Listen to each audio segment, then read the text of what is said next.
Coalition. Thank you. Okay, then, All right, Mr. Paul Hunter. Oh, you want to do it? we continue. Mr. Cook, I had a smart speech read talking about being a human being, a citizen, and a queer. But I'm so filled with disgust at you and the council as my first personal contact with a system that I don't think I can do it. You know, I find it very hard to love my country if I can't even respect my city council. I think everybody here, apart from the technicalities and the data, knows what all these people are here for, what the problems with the bill are, problems with the police, the city government are. I think being gay and facing those problems makes me a much bigger man than you being straight and running away from them. Thank you.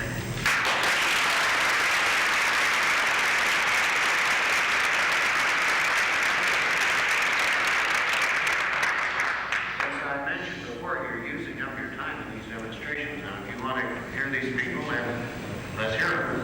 Otherwise, we'll clear the room of everyone that is not listed on this sheet. Mr. Paul Hunter. Mr. Cook, members of the council, I'm Paul Hunter. I'm an attorney. I live at 611 Harrison Street. In general, my comments, my feelings are, after having reviewed this bill extensively, with regard to several specific points. Number one, with regard to the points raised by Councilman Roberts, as to Section 841 1-2, Paren 7, I am unfamiliar with any Colorado cases which define lewd, lascivious, and so on. I would submit to the council that if the presumption is that the police officers will be able to either read cases or interpret the law, then that's an abrogation of your function. Your function is to legislate and to define what shall be prohibited in Denver. With regard to the discussion of the duplicity with state statutes,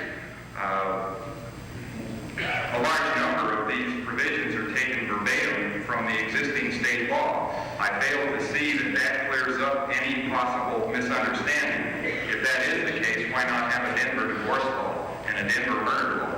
I don't see that by adopting verbatim existing state statutes into the municipal code that you've solved any problem. With regard to one of the councilman's questions as to specific examples where 841.1-2 Paren 7 would apply when the others wouldn't, I think that the presence of most of the people here is testimony to the fact, the common knowledge, that this section, which is drawn from 824.1-2 in the existing ordinances, is one of three charges which are commonly filed in vice cases, both female prostitution and in male homosexual cases. So, as to specifics, what situations would this cover that the others wouldn't? I think that's clear. That's what the areas that it would cover, that the ones which basically go to public order do not apply to. In general, I would submit to the council that there are a number of areas in this bill which make it, in effect, a bad bill. For instance, the provisions of promoting obscenity to a minor say anyone who promotes any material. It doesn't say obscene material. Does this include tobacco? Does this include drugs? Does this include pornography? Unlike the obscenity ordinance, there's no definition of what the material is.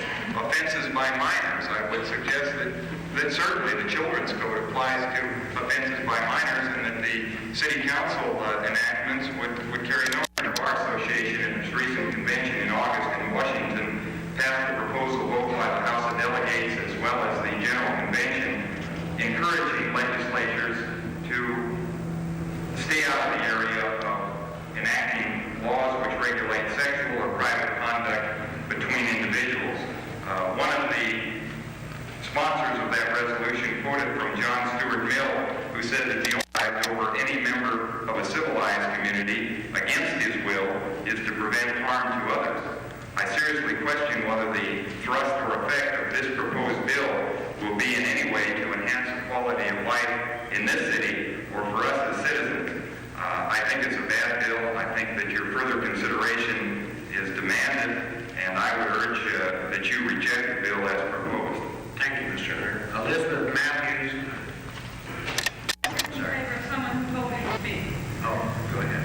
I have to say, as a feminist, that I'm against any bill which punishes people for transcending sexual barriers. And this bill, this particular section against Lou Martin and agreeing with it, offering to perform an act of public decency, the word offering, enables rights squads to arrest males who are merely out searching for other males for courtship purposes. This is in effect punishing homosexuals. The same way society punishes females who transcend their sexual boundaries.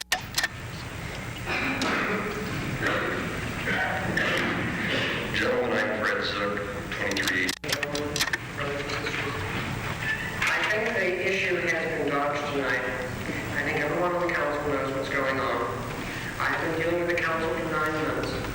I was promised 9 months ago, the Gay Coalition was promised 9 months ago by Perry and by the members of the Police, Fire, and Excise Committee that we would have a chance to speak to that committee and that we would have a chance to bring to that committee the grievances of the gay community of the city. Councilman Cook, I believe you were there, and I believe if you have newspaper clippings from the Rocky Mountain News, the promise was repeated in the Rocky Mountain News at that time.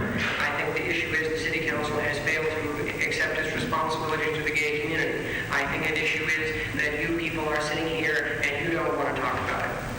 You don't want to deal with it. You don't want to face it. You would rather not have to realize that we are the people that elected you. We are the people that you meet on the street. We are the citizens of Denver. This ordinance which you propose is nothing but an attempt on the part of the city and county's legal persons to try and clean up the ordinances which are even now being attacked by a lawsuit in the district court. This attempt is being made to try and maintain the old statutes, but to put them in clean language. Now, I think everyone here knows that. And you people who refuse to define these words, to refuse to define what is due, you come to us and say, well, I'm quite confident that the police department is capable of making these decisions. I am quite confident that the police department has access to the city attorney and this sort of thing. Well, I would like to read to you some statements about what happens, how the police department enforces these things. Now, I do not expect that you will believe what I say. I do not expect that you will believe what a member of the Gay Coalition says, what a gay person says he's being persecuted. So I have taken the liberty to bring to you some statements which were written not by me, not by anyone in the Gay Coalition, not by anyone gay as far as I know, but written by the vice corps officers themselves. These notes come to you through the courtesy of the city and county of Denver, the officers' notes. In one case, I will not read the name of the defendant because obviously these criminal types should not be bandied about. However, in the event that you do not believe what I am saying, I will give you the case number, and any of you can go downstairs tomorrow and find what I have said.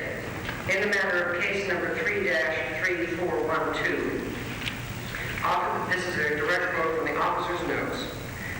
Schlegel received a complaint from a park employee. Salzman engaged in a conversation and asked, "Are you looking for a guy?" Salzman replied, "Yes." Defendant said he was not in the mood for sex. Salzman asked defendant, "What put him in the mood for sex?" Defendant says, "I like to give blowjobs," and was then arrested. Now, if a police officer goes up to you and says, are you looking for a guy? And the police officer says, yes, that seems to me to go beyond the bounds of propriety in these matters. However, defendant engaged in the matter of case number 3-2-3-23529. Defendant engaged in a conversation with vice officers for 15 minutes and then offered oral sex. Now, these people are not running up to the police officers and saying, would you care to go into the bush and commit a lewd act with me? These police officers are enticing these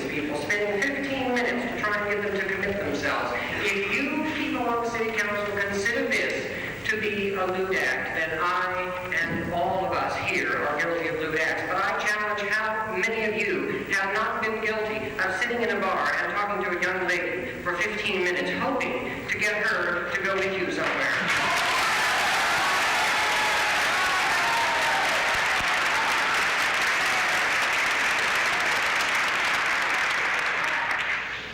I have one final comment which I wish to read. Officer Pearson, Davies, and Salzman were conducting a routine homosexual surveillance at the state capitol grounds. Officer Salzman, who were working undercover, came into contact with the above suspect. Oh, by the way, this is case number 55292 in the Denver County Court, the People versus Defendant. The suspect and Salzman were engaged in a normal conversation. Salzman was asked if he was from Denver. The suspect was asked the same question. Salzman was asked what he was doing out at night. Salzman stated he was looking for a little action, but it was dead tonight. Suspect agreed. More casual conversation. Suspect then said, "Do you have a car?" Salzman replied in the affirmative. Salzman stated that he had a motel room. Suspect asked, "What do you like?" Salzman asked suspect what he had in mind. Suspect said sex. Salzman asked the suspect what he, suspect liked to do. Suspect then said, "I like to give blowjobs." Okay, now if you want to tell me that if a policeman puts himself up in the Capitol grounds, says he has a car, says he has a motel room, says he's from the Dulles, says he's looking for action, and someone says, "If you have a car and if you have a motel room, let's get in that car and go to that motel room," if that, sir, is lewd, then I fail to see what you are doing, if not the fact that you are reinstating the sodomy laws, which the state abolished some time ago. It seems to me, gentlemen, that unless you define these things in this ordinance, that the police are going to continue to respond in the same way that the police have responded in the past. If you abrogate your responsibility, then this is one thing. If you, gentlemen, wish to make it illegal for one man to contact another man and ask him if he would care to go to some private place and commit a sex act, then I suggest we have nothing further to discuss. I suggest that we should not be talking about it here. We must take our case elsewhere, to the people, to the polls, to the press. I think that the state has spoken to the point of sodomy, to the point of gay love, to the point of two men or two women doing whatever they please. Could you sum up, please? I certainly will. Just go by. The state legislature has spoken to the fact that it is not illegal for two men or two women to have private sexual acts. How then can it be otherwise? I think that this 15 minutes that we have been allotted is a mockery. And half an hour, I beg your pardon. You used 15 and 10. Very well. Thank you very much. John.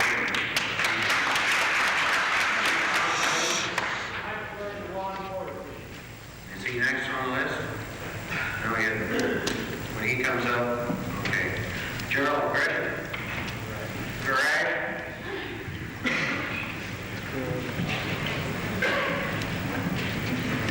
Gentlemen, you have seen me before. I've spoken to you individually and as a group. I'm not unfamiliar to you. As you know, I am from the Gay Coalition. I'm a lawyer in Denver, and I primarily practice criminal law. The time limitation which you set out to live 30 minutes reminds me of what is going on in Washington, D.C. today. You recall the Watergate case. At first you may not see the similarity, but I will point it out to you. The basis of the Watergate case was the contempt of the people's right to vote. People in power in this country manipulated the basic freedom of every citizen of this country, that is to vote. That was clandestine, it was hidden, and finally it was uncovered. Your decision to give us 30 minutes to speak on criminal laws which affect our lives and everyone's lives in Denver is not clandestine contempt, but open contempt.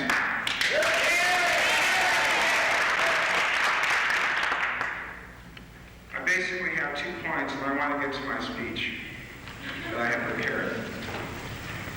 And that is that what this bill does, it says that private conversations are illegal in the city and county of Denver. And private conversations in particular that have sexual connotations are illegal. And secondly, I wish to make the point that the only force in this city that wants to make these private conversations illegal is the Vice Bureau of the Denver Police Department. And I will show you some slides, some obscene slides. Unfortunately, they will not violate your ordinance on obscenity. You're not going to show them here. Well, they will not violate the law on obscenity. I'm in the President Council. They will not be shown. I have some other slides, and they are statistics. There will be no slides of any sort. You have the zoning slides, Mr. President. May I present my case? This is not, we're not going on any bill. Now, do you want to proceed with your I speech? will or do you want proceed, to take all this? and these slides will be shown. They will not. All right? Now, our position, the Gay Coalition position is, in fact, public sexual acts should be the subject of crime. They should be prohibited. Let me put it this way, on your slides, any councilman that wants to stay afterwards and watch them go through them with you is privileged to do so. So go ahead.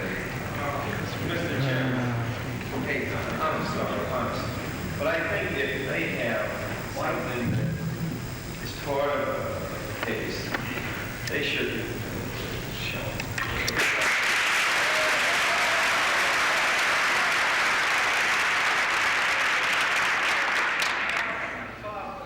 As long as everyone here understands the time limitations, then, if you feel that you want to go ahead.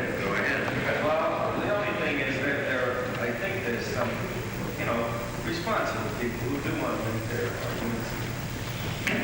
All I would ask is, ask council what Shows on, shows on. Just to reassure you, I use that word obscene in jest, and they are in fact statistics derived from the county court. You're referring to Mr. Hook, who is a member of council, and he requested to be shown so far. It is under his request that they're being shown. Now, as a lawyer, I've had the opportunity to defend approximately 50 gay men in the city and county of Denver over the past couple of years. And these arrests were based on conversations only, no acts. And there was a pattern. I went through all my files. There was never a citizen of this city that made a complaint. The only complaint was that of the Vice Bureau officer. There was a pattern of arrests, as Mr. Mangum outlined, which I corroborate. Vice Bureau is in plain clothes. He poses as a gay person. He makes a statement. He either been to a gay bar, names the gay bar, and no action, what's doing, and so forth. And the conversation, as Mr. Mangum quoted from the police officer, occurs, and the defendant is in fact arrested. Now, those were my impressions as a lawyer handling about these cases. I wanted to make it scientific. With the help of some people and Mr. Paul Myers, who's a mathematician and a statistician, we went to the case files and looked at every arrest under 823 for the first 3 months of 1973. Now, I'd like to present that slide at this point, and Mr. Myers will be available for your questions if you have any about other aspects of the survey. Now, on the left, if you look down at the bottom, it says conversation only, and that refers to just that. These were arrests under 823 and involved conversation only. Where it says gay, it goes up to 100%, and all others, 0. That is, every single person arrested, and this confirms my going through my files, was in fact gay. And the next statistic On the right, at the bottom is the key word, complaining witness. In all these cases, 99.1% of the complaining witnesses were Viceboro people, and 0.9% were citizens of the city. Now, what are the conclusions there to the ordinary person? It's obvious. And that is that the citizens of this city are not complaining about these private conversations. It is only the Vice Bureau that is complaining about them. Those are the conclusions.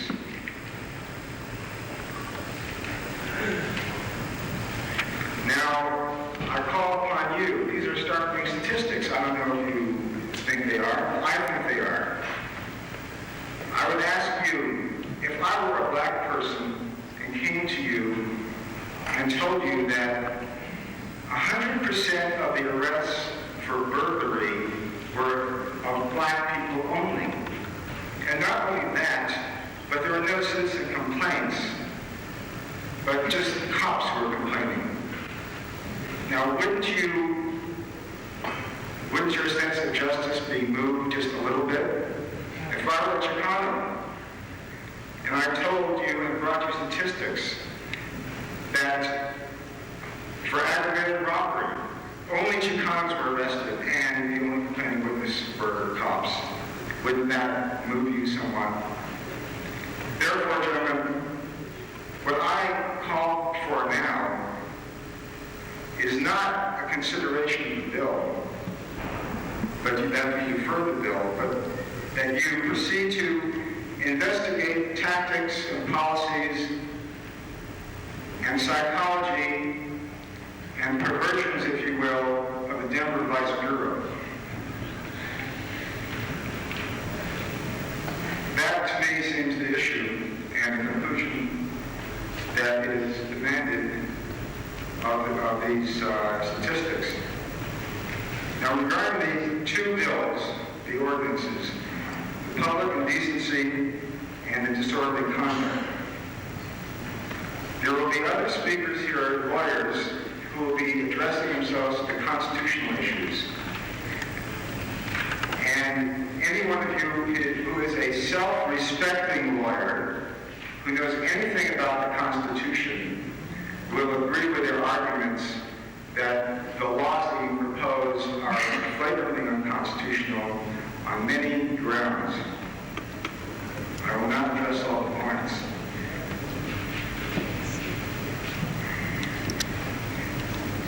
This state has mandated to you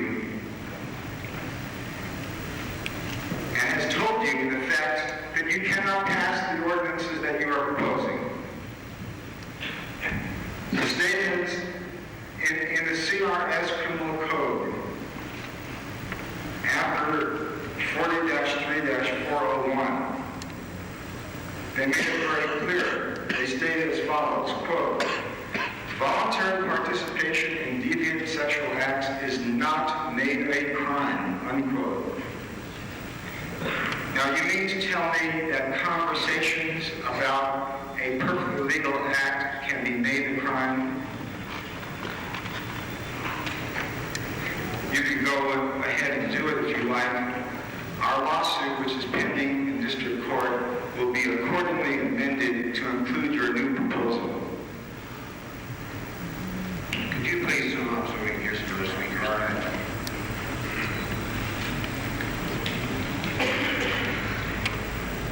In effect, the people of Colorado, the citizens of the city, have stated what the law is, and that is that private conversations, including private conversations involving sexual connotations, are not concerned. Dolores Leon, 1454 Elm. I'm a psychiatric nurse who's been in psychiatry for about 10 years. I'm coming to speak to you as a citizen, but also as a mental health professional. I recently had the occasion to read the city ordinances, both the old code and the new revised code, and I was really very appalled. I was very, very happy that someone put it in my hands. I was appalled for a number of reasons. I agree with Councilman Robbins Hunter that much of the language is still very vague and does not lead to clear. Do that here. Secondly, that which is a little clearer in the code makes many of us criminals, I'm afraid to say. Much of the things that are described in there could be used in response to any one of us in our own behavior. Number 3, I have trouble comprehending why we spend our tax dollars to employ law officers to seek out, for harassment's sake, certain offenders under this present code. It's a very nasty business, and I would not like to invite a vice officer into my bedroom. Email. But I dress as I please. Nobody will buy my clothes for me. I buy my own. And that's all I have to say. Thank you. Reverend Alex Lukens.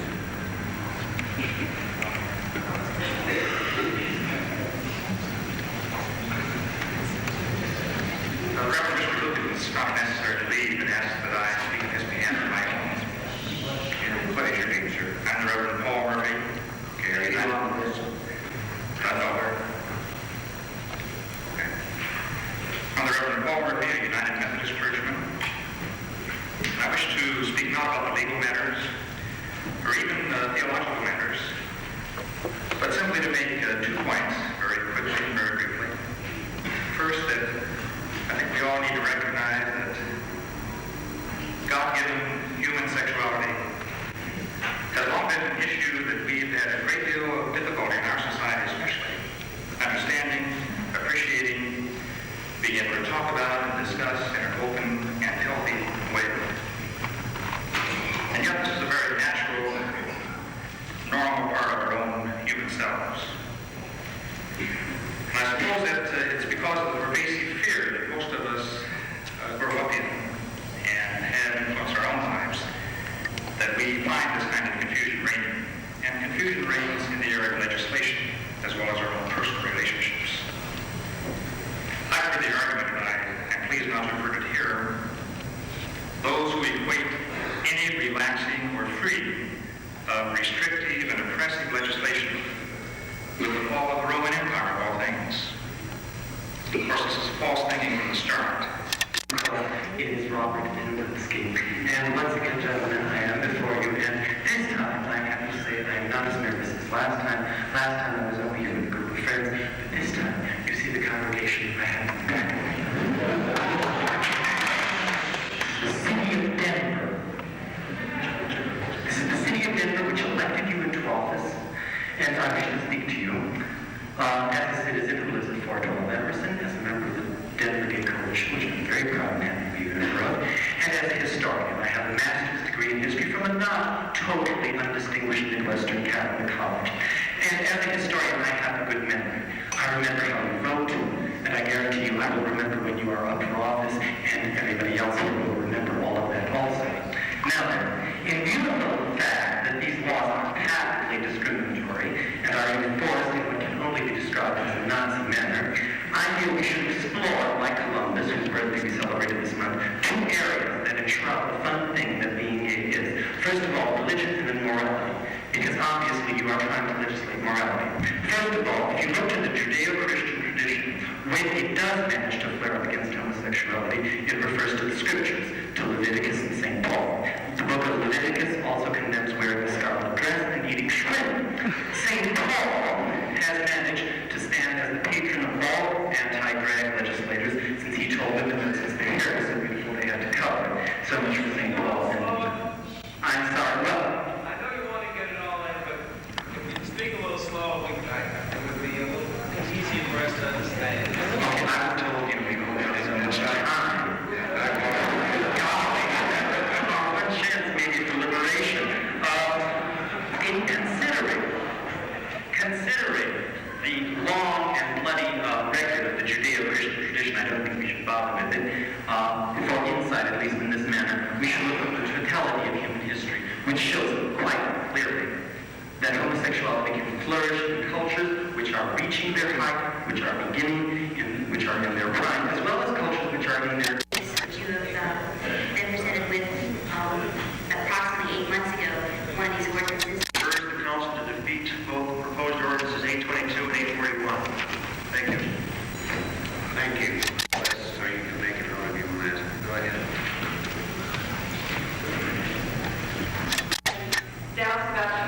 prostitution code. I feel that the people who are prosecuted for prostitution are the prostitutes, not all. It should apply to all people. We find that right now with Nixon in the White House. You know, Nixon at this point feels he's above the law. I think he might change his mind. But, you know, you can't, it goes from the top down, and you can't start, you know, with a law that applies to people in Denver and say, you know, this applies to this community. At any rate, we're here, we're staying here, this is our home. We're not leaving, we're not going to take his advice. Thank you. Janine Franklin. Susan Allen.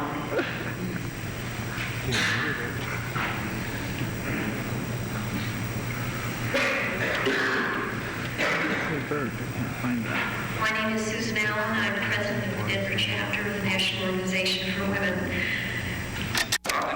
Clearly in the mind, I think, of the council in trying to determine how it can write a well-written and closely knit law, which really defines terms in specific meanings, cases that have occurred under the old ordinance, as inside the cases to you.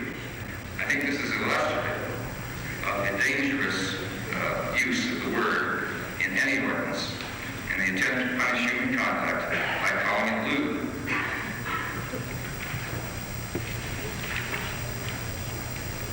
The great number of cases that have occurred under 3 sections of the old ordinance in which the word lewd, because it is a place of seclusion, where my wife and I do engage in things that I guess some of the city fathers of Denver would not approve.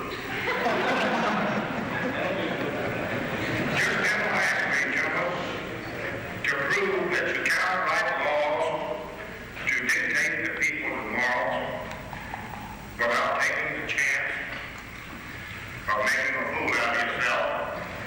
Someone on page 23 wrote that